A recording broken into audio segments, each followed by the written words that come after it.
Les formules et les fonctions font partie des piliers d'Excel. Elles peuvent être utilisées dans énormément de situations, et notamment lors du nettoyage et de la préparation des données. On a par exemple ici, dans ce jeu de données qui regroupe des musiques, une colonne durée en millisecondes. Imaginons qu'on souhaite, pour une raison ou une autre, calculer cette durée en minutes. On peut venir insérer une colonne, qui sera notre colonne calculée, dans laquelle on aura la durée en minutes. Et puis on va commencer notre formule dans la première cellule avec un est égal, c'est comme ça qu'on commence toujours une formule dans Excel. On pourrait faire le calcul nous-mêmes, donc imaginons que je sache voilà, que la formule pour passer de millisecondes à minutes, donc les millisecondes c'est des secondes fois 1000, donc si je divise par 1000, j'obtiens des secondes, et puis si j'ai 60 secondes, combien ça fait en minutes? Une. C'est parce qu'on divise par 60, donc je peux encore diviser les secondes obtenues par 60 pour avoir des minutes. Et je valide, et je vois que comme on est dans un tableau, la formule s'est généralisée à toutes mes lignes, et puis on a l'air d'avoir des résultats pas trop mal. Je vais annuler, et on va tenter une autre méthode à l'aide d'une fonction. Donc imaginons qu'on ait un peu de peine avec les conversions de tête, on n'est pas très à l'aise.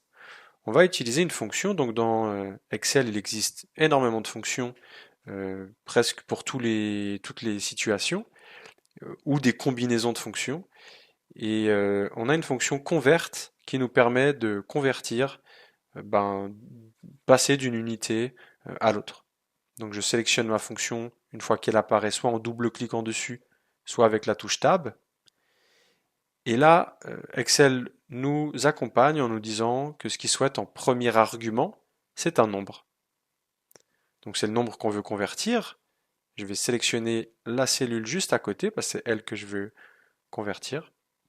Je mets un point virgule, c'est comme ça qu'on sépare tous les arguments dans une fonction Excel. Et je vais regarder si on a bien l'unité millisecondes. Parce que je vois que la deuxième partie là c'est 2 unités, donc c'est l'unité de départ.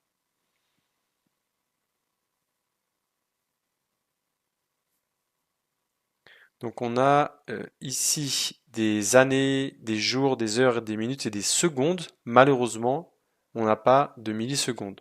Alors, on va quand même continuer l'exemple en se disant que on va mélanger les deux, du calcul et une fonction. Donc là, on a notre fonction, hein. Donc je vais quand même choisir les secondes. Et puis, je vais terminer, donc point virgule, en mettant la dernière unité, c'est le A unité. Donc 2, c'est à partir de quelle unité on souhaite convertir. Et A, c'est en quelle unité on souhaite convertir. Et là, on veut bien sûr convertir nos secondes en minutes. Donc la fonction, c'est ça, convertir la cellule C2 pour l'instant, ou plutôt la cellule qui est juste à côté dans le tableau, de secondes à minutes. Par contre, comme on l'a dit, ce ne sont pas des secondes mais des millisecondes. Je peux donc revenir dans le nombre et lui appliquer une division par 1000. Voilà, donc je sais que maintenant, des millisecondes divisées par 1000, ça donne des secondes, donc on est bien en secondes. Et donc je passe de secondes en minutes. Je valide avec la touche Enter et on se retrouve avec le même résultat. Alors dans ce cas-là, c'était peut-être pas très pertinent d'utiliser convert parce qu'on n'avait pas de millisecondes et puis que le calcul n'est pas si complexe. Mais lorsqu'on a des conversions d'unités à faire, on peut se reposer sur cette fonction. On peut terminer euh, de nettoyer la colonne en diminuant le nombre de chiffres après la virgule.